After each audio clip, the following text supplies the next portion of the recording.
people don't understand how Stacking in my bag. Yeah, stacking in my bag.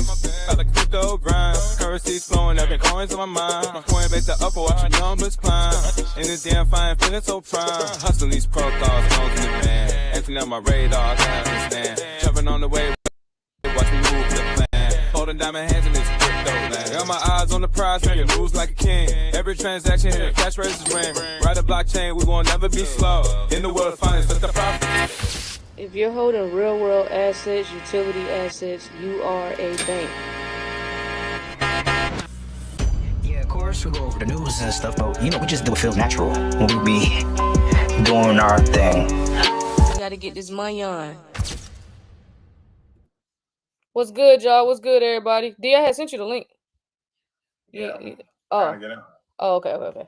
What's good, y'all? Hey, appreciate the super chat already. I'd be like, Smooth. Appreciate you. What's good, y'all? So yeah, we back. So we do got some updates coming in. We got crypto leaders, U.S. lawmakers unite to advance strategic Bitcoin reserve initiative. So yeah, y'all know Michael Saylor and them in D.C. right now trying to push this Bitcoin reserve bill. And then we got Chainlink and AI. So we got some stuff to talk about with that, as well as Circle brings native USDC to Hyperliquid as volume breaks 14%. And then we also have Binance approaching the deal with the DOJ to drop outside monitor from $4.3 billion settlement. So yeah, we got a couple things to go over this evening. I thought I had something else.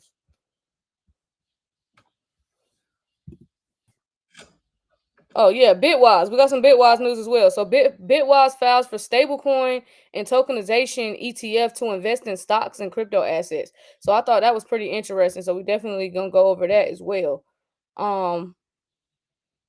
Yeah, there we go. Okay. It's like, where did it go? All right, y'all. So yeah, we're gonna get started here. Let me bring D in. Appreciate the gifts. There we go.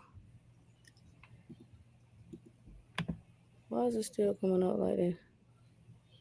What happened?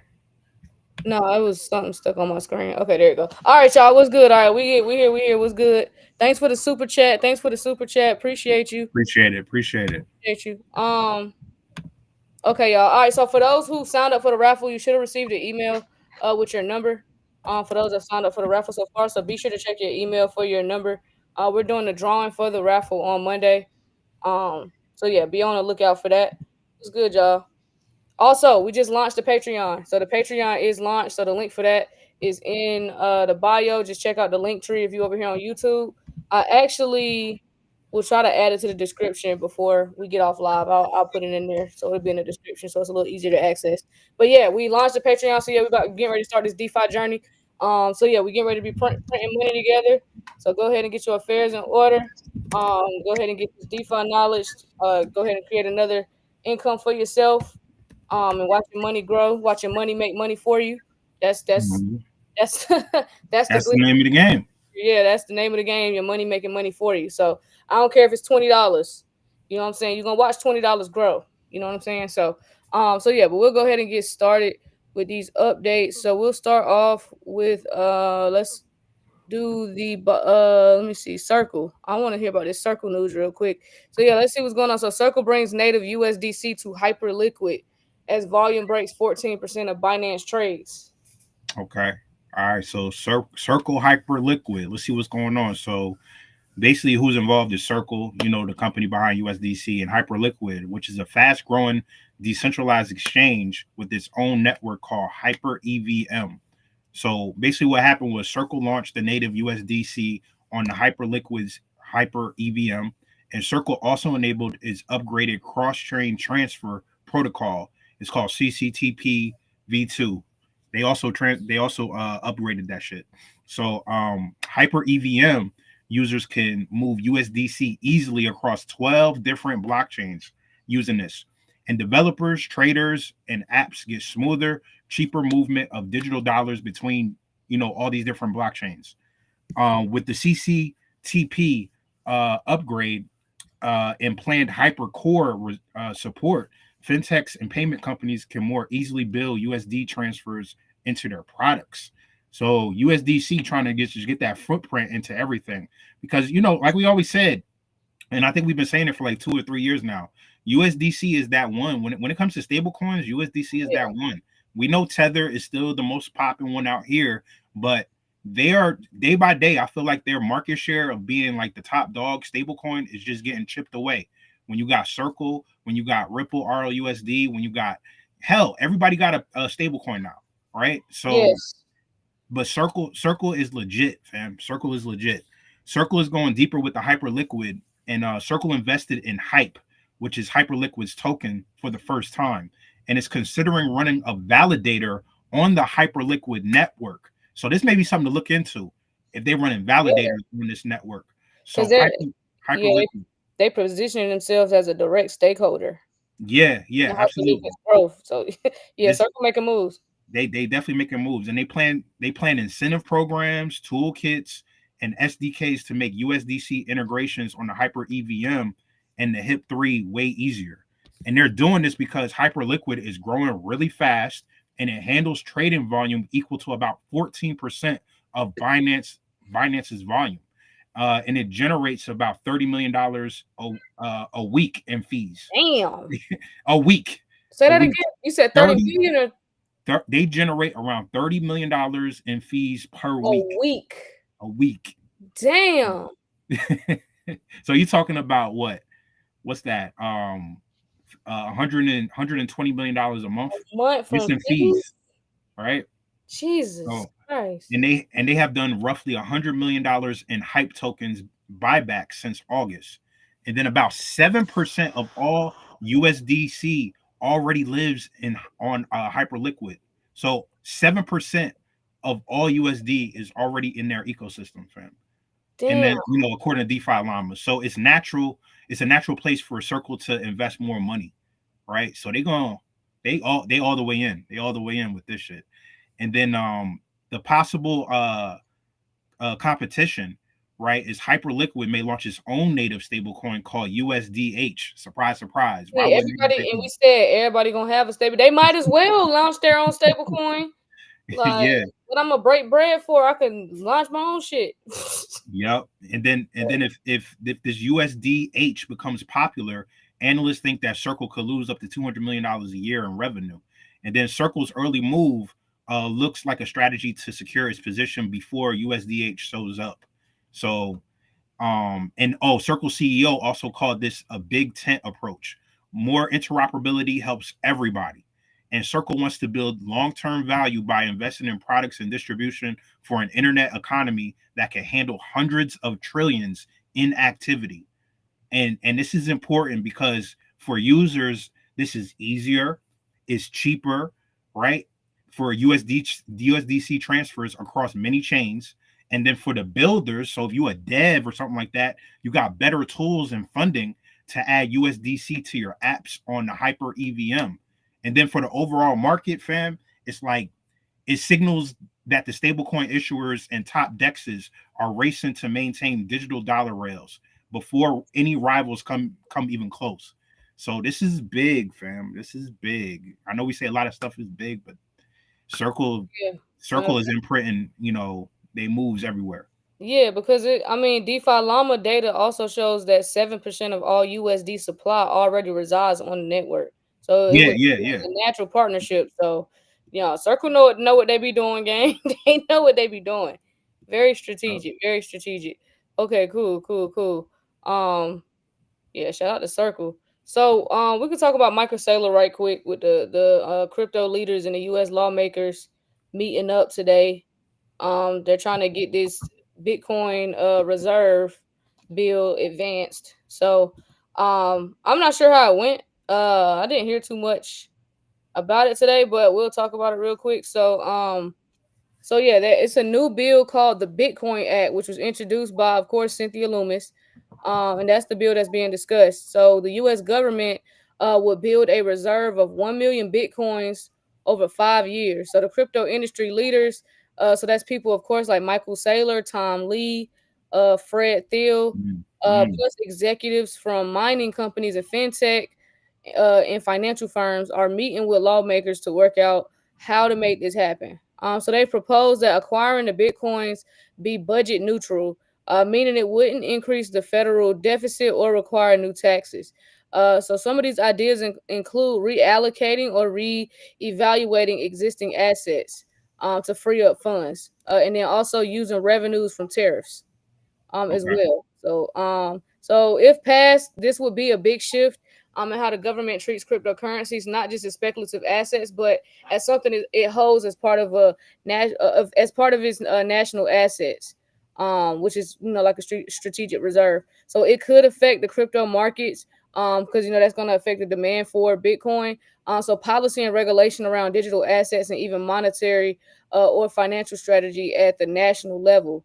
So my whole thing is just I think people's biggest concern is them using taxpayer money to buy Bitcoin, and then people are so used to seeing Bitcoin go to a high price and then dipping 70 to 80%, so people don't think it's safe. So I think they just have to prove to the public that they making the right decision No, for sure. For sure. by doing this, so that this doesn't cause a huge uproar.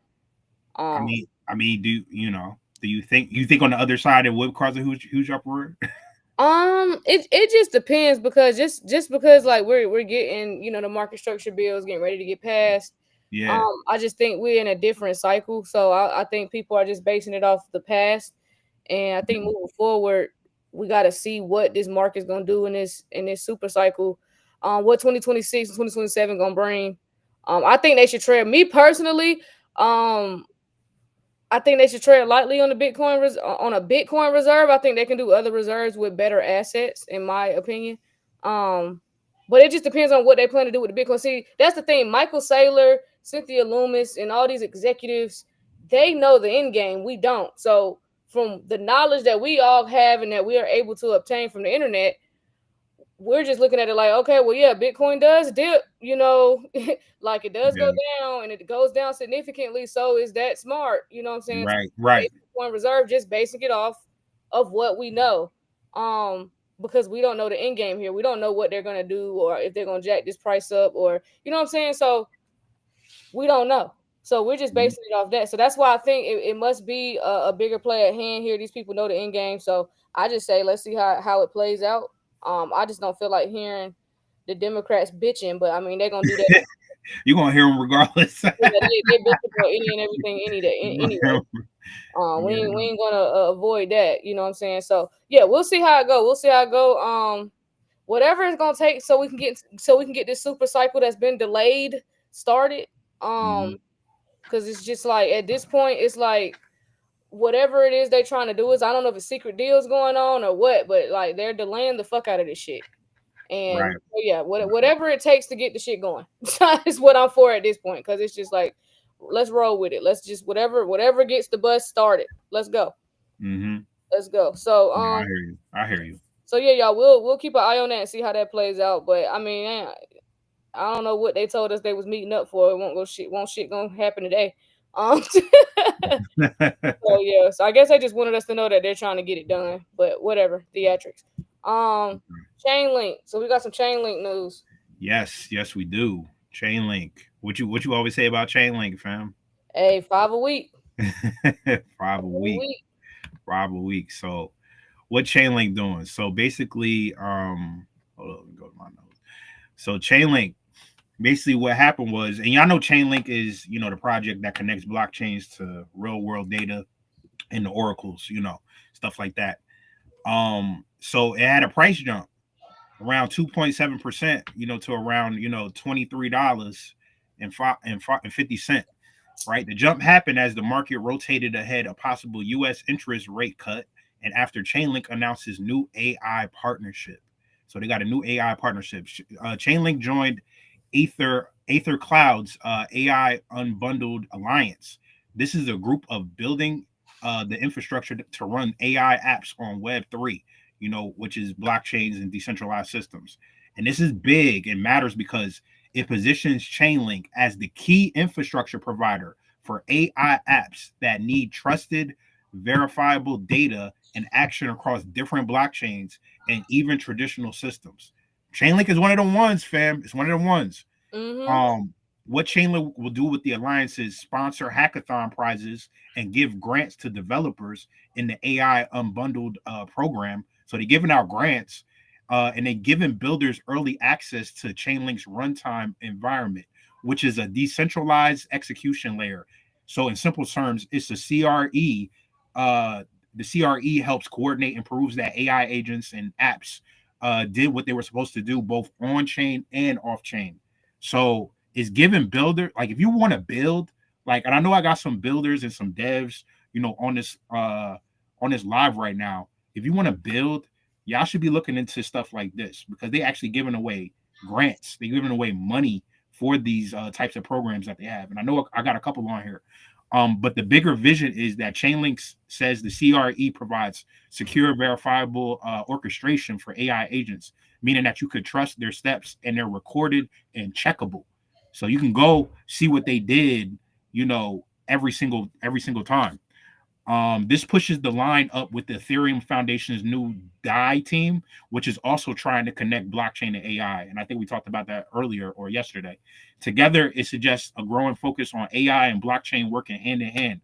So, I mean, it's what you predicted months and months and months ago. You're like, yo, ain't no way we could do blockchain and AI. They got to be together. So they keep emphasizing that. They keep overemphasizing that. So Link outperformed Ethereum and Tron intraday as investors shifted positions before the expected Fed rate cut, which is tomorrow. But trading volume fell about 23%. But and the bottom line is Chainlink is deepening its role in AI and blockchain by joining, this alliance and giving developers the tools and the funding. Not just the tools, but we're gonna give y'all the bread too. You know what I'm saying? We want y'all to build because we know we that one. So Chainlink, fam. Hey, y'all, I told y'all 5 a week. I ain't got too much to say. 5 a week. I already told y'all. Chainlink gonna be huge. If you miss Chainlink, if you want to, it's cool. I mean, you can't grab them all, but to the people that can grab some, Right. I'm gonna grab some Chainlink. A little something. I Just remember a when little. I remember when Chainlink was $8-9 when we was talking about it. I'm telling you, because you're gonna thank yourself in the next year and a half. Even if you only get 10 to 20 chain links in a year and a half, you're gonna be so glad you got that 10 to 20 chain link when that price go up. Because when 10 to 20 of them and chain link $1,500, you know what I'm saying? And you got, let's say you got 20 of them things. I mean, that's 30K. 30K. Yeah. You know what I'm saying? So that's on the low end. You feel me? So Right. yeah. Nah, shout out to Chainlink. So we do got some Binance news. Binance. So the Binance approaches deal with the DOJ to drop outside monitor from $4.3 billion settlement. So what they talking about? What Binance over there trying to do? Binance trying to get back in the good graces with the United States, man. That's what I see with this happening. But basically, Binance is one of the world's largest crypto exchanges. It's the biggest outside of the United States, pretty much. Back in 2023, it paid $4.3 billion to the U.S. government to settle charges that it didn't stop money laundering on its platform. They charged them niggas a bag over some shit that they really couldn't really control. They said they couldn't stop it, but the U.S. government was like, "Yo, you got to pony up the bread, fam." And then part of that deal said Binance had to hire an outside monitor for 3 years. A monitor is an independent watchdog that checks if a company is following the rules. Well, to go around. They got a babysitter. They say here, y'all niggas need a babysitter because y'all ain't gonna do it. And y'all gotta pay for this babysitter. Right. So damn, okay. Nah, it is I'll be crazy. mad too. Hold on 1 second. Can you? I gotta go real quick. Okay. All right. I'll be right back. All right. Okay, so we'll go over to Binance when you come back. Okay. All right, so yeah, we'll go over Bitwise real quick. Binance got a babysitter type shit. That shit funny. We can still see you, D. Oh. Yep, I know. Oh, okay. My bad. $4 billion will buy some Bitcoin for the strategic reserve. Oh, they could use that money for that because that's not taxpayer money. They could. That's actually a good idea. It's actually a good idea. I sold my ADA for Chainlink. I ain't even mad at you, bro. I ain't even mad at you. So yeah, we got some Bitwise news. So we'll go over this Bitwise news real quick. So Bitwise files for stablecoin and tokenization ETF to invest in stocks and crypto assets. So Bitwise Asset Management, so they want to launch a new ETF. So this ETF would focus on stable coins and tokenization. So basically they want to turn real world assets like stock, real estate, art, into digital tokens on a blockchain. So this fund would invest in a mix of stocks and crypto assets related to those areas. The goal is to give everyday investors and big institutions a way to invest in these growing parts of the crypto world through a regular brokerage account instead of having to buy the cryptos directly. So Bitwise already has ETFs for Bitcoin and other digital assets, but this one would combine traditional companies plus crypto exposure in one package. So this is actually huge. So yeah, Bitwise is just basically trying to make it easier for regular investors to benefit from the growth of stablecoins and tokenization without needing to handle crypto wallets or exchanges. So as y'all can see, they are definitely trying to get away from exchanges and they want to get us off them wallets because they want to control everything. I think I'm gonna keep my wallet for as long as possible. But I knew that's why we kept telling y'all to get cold wallets when we first started coming on here going live. I know we don't push it as much now because I just feel like everybody should know this, but I know it's new people coming in, so you definitely want to invest in a cold wallet to self custody your crypto, because they definitely want to do away with these exchanges at some point in time. The exchanges can't compete with the banks, so at the end of the day, the banks got all the money, so the banks are going to make sure that when retail does get in, the sheep, the ones that's not paying attention to this shit, that don't understand it, don't see the opportunity, don't have a clue about the opportunity, by the time those people catch on, it's gonna be straight from your bank account. They not even gonna know what a Bitwise or crypto.com like exchange. They not even gonna be in that level of thinking. So yeah, I see what Bitwise is doing here. So yeah, they just try to make sure they stay relevant as an institution beyond once we get rid of these exchanges and shit.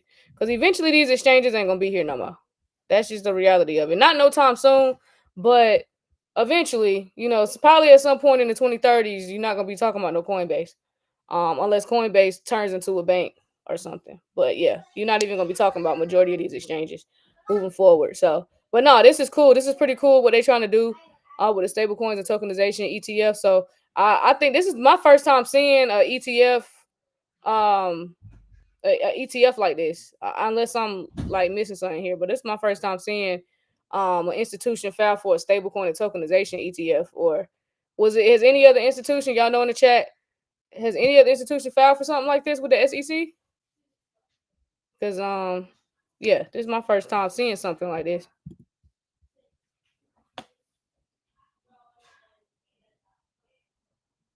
Let's see. Market will dump tomorrow to scare more people out. Absolutely. That's why I'm kind of like not. I'm glad they cutting rates, but then it's like I'm kind of not looking forward to it. The exchanges may be in the background, one of the system quiet. Yeah, and that's what a lot of the bank like. I think that's what J.P. Morgan and PNC Bank is using Coinbase for. Like they linking them in, and then Coinbase gonna end up being on like the back end, making you know what I'm saying, just helping them with the transition and everything. And then eventually, this is a shiesty industry. They may kick them to the curb once they get all the information out of them, get what they need. And maybe like, all right, it's a wrap. How often you go live? Monday through Friday, 12 p.m. Eastern and 6 p.m. Eastern. Twice a day. Got some liquid and waiting for sure. No, I definitely think the market gonna dump tomorrow. Coinbase is going to pivot into a social network. They sure are. I forgot what base and all that. They sure are. So they'll be one of the ones that stay relevant, huh? Yeah, it probably is. It probably is. Yeah. They'll be one of the ones that stay relevant. So yeah, that was the Bitwise news. So D, has any other institution filed for a stablecoin and tokenization ETF? That's my first time seeing something like that. Or am I tripping? Nah. I don't think not like specifically for a stablecoin and tokenization. Like, no, I haven't seen that. That's my first time seeing something like this. Yeah, I can't recall. I can't recall. I can't recall. Not. Is anybody in the chat now? I'm not too sure. No. Yeah. Yeah. Okay, okay. So we'll go back to the Binance. Let you Oh yeah, finish yeah, that. yeah. So Back to Binance. So what I was saying was, so basically the DOJ is talking to Binance about removing that outside monitor requirement. This would be a big change from what was agreed before, but no final decision has been made yet.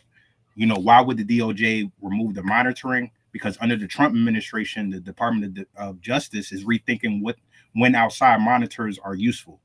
And the DOJ memo said monitors can be very expensive and sometimes get in the way of normal business, even though that they can help prevent repeat violations.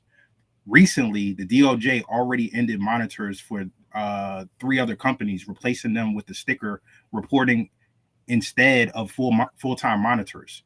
Examples of the policy shift is that Glencore's unit spent about $142 million on monitoring in the 2023-2024 before the DOJ ended the requirement. And then National West switched to enhance compliance reporting instead of having a monitor. But what might happen to Binance is if the monitor is removed, Binance will likely still have enhancing reporting duties. So they can't even get up out under it. They can't get up under it. So they still gonna have to report, basically frequent detailed updates to show that they're complying. Sheesh. So they're not gonna be able to come up out of this. And then Binance still has a separate monitor from the U.S. Treasury's FinCEN agreement. I think we talked about that before. That the Treasury monitor is still active. The DOJ is only considering changing its own monitor requirement.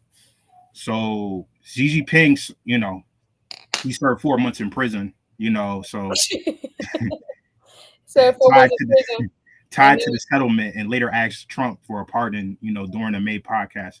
And there are reports claiming links between Binance and Trump, related, which we talked about before, with the USD1 and the World Liberty Financial. But Binance denies all those claims. But shit, the bottom line is, fam, they might remove that outside monitor, but at the same time, they still gonna have to report to them. So I don't know why they giving Binance so much shit though. they just giving them a hard time because they got a whole bunch of money over there. They just trying to get a P. They trying to see what they got going on. So, Yeah, yeah. somebody in the chat said yes, it's the first time. Okay, The first okay, time. So yeah, I couldn't recall. I couldn't recall. yeah, yeah. No, that's crazy. That and how they got a babysitter like that's crazy.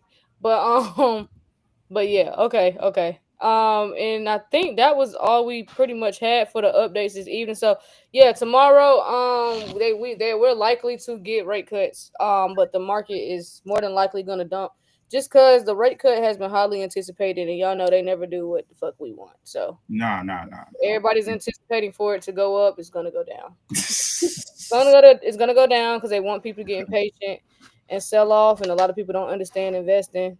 So a lot of people gonna panic sell. Um, but yeah, so we'll see. So tomorrow we'll be here and We we'll be will. talking about it for sure. So yeah, for those that got the raffle tickets, you got an email. The number your number was emailed to you, so make sure you check your email. Yep. That was sent out to you today as well. So yeah, we do have a raffle going on, guys. I did put the Patreon link in the description over here on YouTube, so it should come up if you refresh the page. And then it's also in the link tree. So if you just go to the bio, click the link tree, it'll be right there. So yes, y'all, we just launched the Patreon. So yeah, make sure y'all get in there. So that is up and ready to go. So yeah, we about to Yep. get everything started over there. Hella Yeah. excited. Yeah. Hella excited. Y'all gonna be getting the updates. And then Queen, you wanted to do something tomorrow, right? A call? Yeah, for those that's in the Telegram, we'll do a call tomorrow after the live. Just to because we don't, I feel like we ain't did no Telegram call in a minute, so we're gonna do a call tomorrow after the live, a Telegram call. So if you're in the Telegram, we're gonna do just for the Telegram members, we're gonna do a call tomorrow. Yeah. After the evening live. Yeah, after the evening live. So after the 6 p.m. live, we're gonna do a Telegram call tomorrow. Okay. Yeah, Mhm. after the 6 p.m. live for sure. So yeah, y'all. We appreciate everybody that is participating in the raffle. So the link for that is in the bio. Remember, it's 3 tiers: the $25, $50, and $100 tier. is in there. We're gonna do a drawing. We're gonna pick 2 winners, and they'll get free access to the Patreon as well as classes, moving forward. So that is in the description. Oh, life. Yeah, for life. So yeah. But yeah, other than that, y'all, I'm on. Okay. But yeah, other than that, y'all, that is what we had for today, and we will see y'all tomorrow. I know it's gonna be all about these rate cuts tomorrow. It's gonna be. Yeah. We're It's gonna gonna be crazy tomorrow. Tomorrow gonna be crazy. So yeah, make sure y'all tune in. Make sure y'all subscribe to the channel. Make sure y'all like the live. Turn on y'all notifications. We'll see y'all tomorrow. All right. All right, y'all. Peace. Kween and Dean, we're building things in this crypto world. Nothing's as high. Get in blockchain now. Stop listening to the media. Stop listening to all the naysayers and all the doubters. Those are the same people that told people that the internet was just a phase. And now look at the world. Can't operate without the internet. Listen, real quick. Don't disrespect yourself. And look these up. Right now. You won't regret it. Things are happening. Look these up. Right now. So clean indeed, dropping crypto gems. It's like they got the vision, seeing future trends. So I with the moves before the crowd reacts. First to make connections, no room for the hacks. No speculation, just straight facts in the flow. Navigating this market, watching profits roll. From Bitcoin to altcoins, they know the game. In the world of finance, the change in the frame. Queen's got the insight, D's got the voice. Together they rise, man, and make the right choice. Educating the masses, bring it back to the dark. In this crypto revolution, they igniting the spark. So you on the road, you better tune in tight. Queen and D on the mic, bringing truth to light. In every podcast episode, they set the pace and the hustle at the block to their bite. So free. Shit going crazy right now. Let me just go ahead and share my screen. So yes, the House passed the Genius Act in a 307-122 vote. Shout out to Congress who was tired of stifling innovation and got this done. So yes, the Genius Act is headed to President Trump's desk, who plans to sign it at the White House ceremony. This shit real deep. Kween and Dean, This shit real. We we're not. Oh my god. building Oh things my in this god. crypto world. Nothing's as